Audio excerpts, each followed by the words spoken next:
قسمت 4.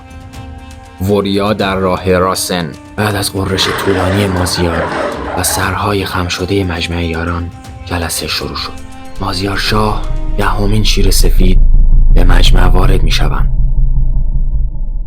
با ورود مازیار همه ایستادند. مازیار با قدم‌های آهسته و خونسردی همیشگیش در پشت میز خورشیدی نشست. ولی تنها کسی که در هنگام غرش شیر سر خم نکرده بود یک گرگ بود. وریا. مازیار با لبخندش به کنایه به وریا گفت: هیچ وقت گرگ‌ها سر سازش ندارن.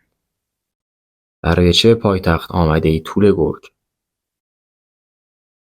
وریا با صدای بم ساختگی جواب داد: من وریا، فرزند روژان، از نسل گرگ‌های خاکستری هستم. گرگ پیر برای شما نامه‌ای نوشته است. مازیار بعد از خواندن نامه رو به وریا کرد و گفت: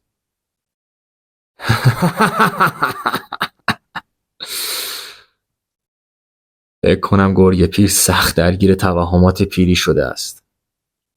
سالیان دراز است که هیچ خون‌آشامی در سرزمین من دیده نشده.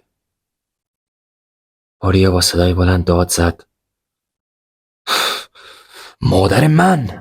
مادر من در سرزمین‌های تو توسط خون‌آشام و شکار شده. من برای انتقام اینجا هستم. مشاور سارن از خاندان اسب سواران ایستاد و گفت: حد خودتو بدون طول گرگ. تو در پیشگاه پادشاهت هستی.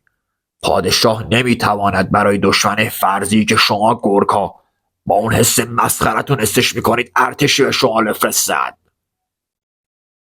وریا در جواب مشاور با خشم بیشتری به چشمان سارن نگاه کرد و گفت: الانم از سمت تو دارم خیانتو حس میکنم. سارن به سمت وریا حمله ور شد که ناگهان شیر غرید و کل مجمع رو سکوت فرا گرفت. وریا از خاندان گرگ‌های خاکستری همراه 100 تن از یوزهای سومری به شمال برگرد و سر یک خون‌آشام رو برای من به پایتخت بیار.